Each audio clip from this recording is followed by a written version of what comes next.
Thank you so much for watching our 912 Social Studies at Home resources. My name is Nicole Desiato, and I'm the Marketing Manager for High School Social Studies at Savvis Learning Company. Today we'll examine the Industrial Revolution and how it connects to our world today. Let's turn back the clock to the 1750s. This is a time of rapid change and innovation. Before the Industrial Revolution, most of European society was based around farms and agriculture. Today we're going to learn about how technology transformed society into something more industrial. We'll see how conditions for workers changed as the industries changed and how cities rose around factories. And finally, we're going to learn how this changed people's lives. The late 1700s. It might seem like a long time ago, but the onset of the Industrial Revolution in Britain in those days brought about changes that still affect how people do things today. Up until that time, most people lived in small villages, using handmade tools and a great deal of their own energy to get work done. The transition from basic tools to the technological advances of the Industrial Revolution was slow, but it forever changed the world's economic landscape. Iron making, engines powered by steam, and the British textile industry. All these marked the first part of the Industrial Revolution. The textile industry saw the most immediate benefit of the Industrial Revolution.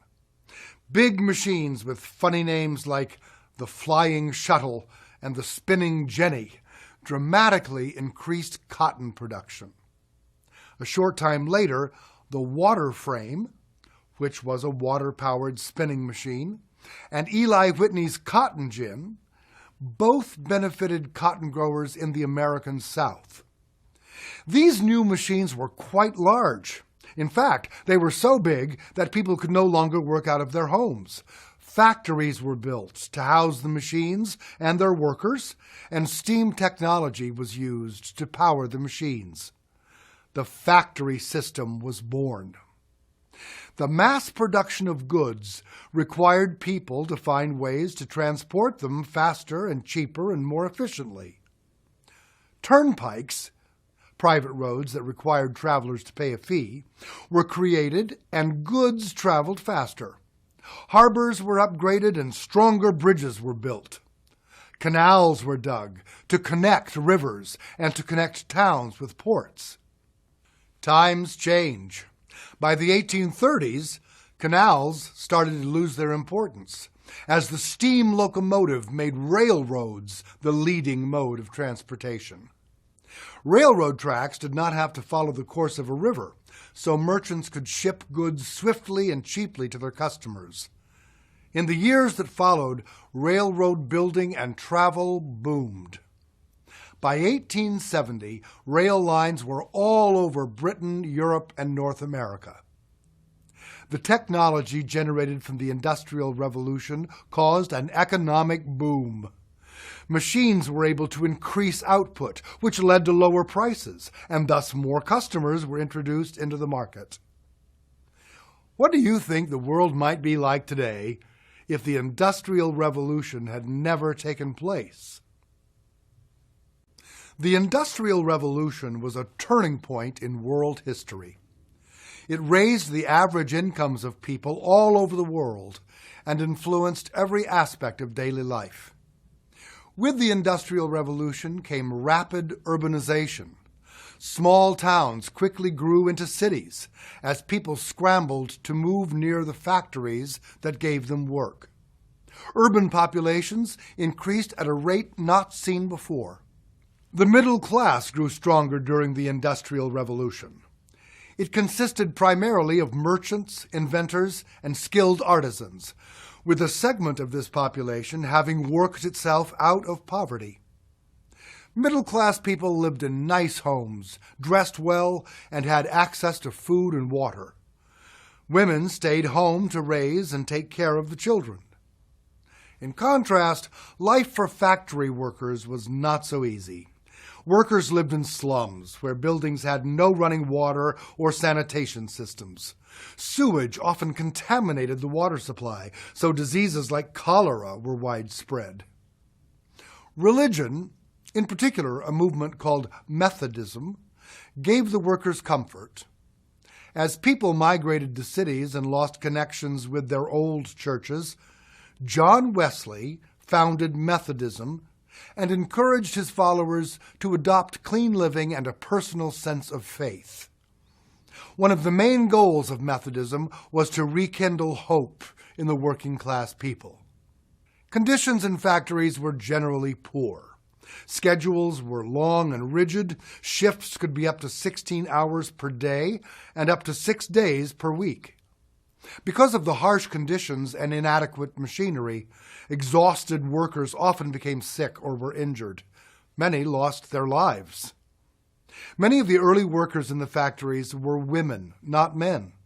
Because women were paid far less than men and were thought to be more manageable, they were highly sought out.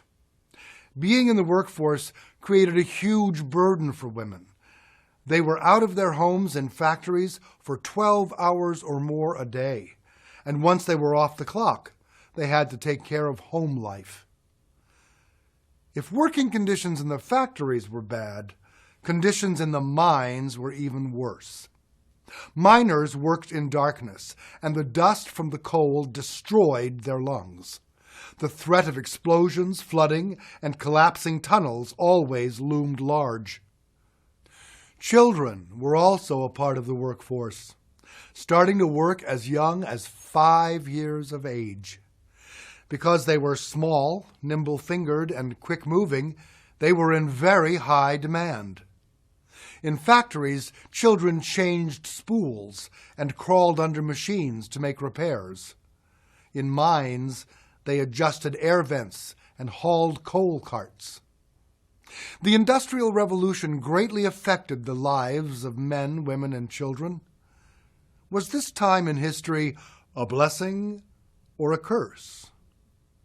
During the Industrial Revolution, people flocked to cities from rural areas, and the populations of urban areas boomed. In fact, between 1800 and 1900, the population of Europe more than doubled. That's a lot of people in a very short amount of time. Advances in farming and food production techniques, along with medical advances and improved sanitation, meant that people lived longer, healthier lives. French chemist Louis Pasteur's work, showing the connection between microbes and disease, made significant impacts on people's lives in the late 1800s. People's understanding of disease led to better hygiene, which reduced sickness and death. Better sanitation and sterilization of equipment in hospitals also contributed to the decline in the death rate. Thank you, Mr. Pasteur. The Industrial Revolution and the accumulated wealth that came from it drastically changed the landscape of European cities. Cities had been around since long before the Industrial Revolution, but they were now seeing rapid and exciting changes that had not occurred before. City squares and streets were lined with government buildings, theaters, and department stores. Poorer areas of cities were rebuilt, creating work for many people. Wide boulevards made it easier for troops to navigate the city and harder for rebels to put up barricades during times of civil unrest. Paved streets, streetlights, and police forces made urban areas safer and more livable. Cleaner water and sanitation helped fight diseases such as cholera and tuberculosis. Sewer systems were indeed costly, but there was a lot to be gained. Death rates across Europe decreased dramatically. Steel was used to construct tall office and apartment buildings. The skyscrapers that you see today were made possible because of the innovations that took place during the Industrial Revolution. Despite the difficulties that often came from living in cities, very little could deter people from relocating there. The allure of job opportunities and the excitement of urban life was simply too much to ignore. Entertainment, museums, libraries, and sports provided opportunities and attracted people in ways that rural communities could not. From medical care to environmental pollution, the Industrial Revolution brought about many long-term effects. Look back on this time period. Do you think the positive advancements outweigh the negative ones? The Industrial Revolution not only changed technology and business practices in the Western world, it also changed the values that shaped social life. By the late 1800s, for example, the role of women in modern life had become one of the prominent issues of the time. By the late 1800s, a woman's role was largely defined by how much income her husband earned. A middle-class woman's primary role was taking care of the home, directing servants and performing community service or other charitable duties. Women were seen as caregivers who were responsible for their children and to provide a refuge for their husbands in order to escape the stresses of work. In working-class homes, this was not the case.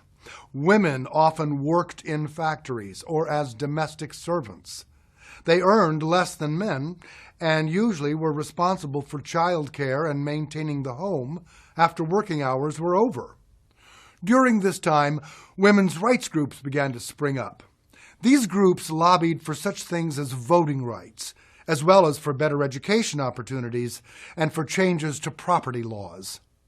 Women's groups also supported the temperance movement, which wanted to ban the manufacture of alcoholic beverages. Many believed that alcohol threatened the family structure and that the elimination of alcohol was essential for a strong workforce. Women faced many obstacles.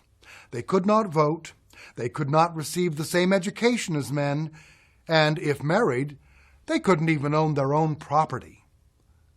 Many women broke educational and professional barriers, often at the expense of not receiving credit for their efforts. For example, although Julia Brainerd Hall worked jointly with her brother to create an aluminum-producing process, he received most, if not all, of the credit. By the mid-1800s, women's suffrage, or the right to vote, was starting to become a focal issue. It took many years, until after World War I, in fact, for women in Europe and the United States to gain the right to vote. To provide more educational opportunities, a few small colleges opened that were dedicated to educating women. Wellesley College opened in 1870 and Smith College in 1875.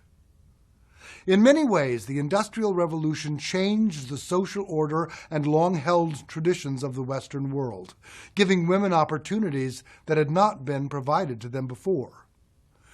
We've continued to make more important strides since that time. Many would agree, however, that we still have a long way to go.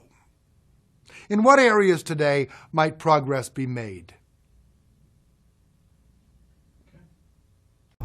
Now that we've learned about the Industrial Revolution, let's think about energy use today. How has it changed? How has it remained the same? What is new? Your teacher may assign you a Connections to Today Take Action activity so you can dig deeper into these questions.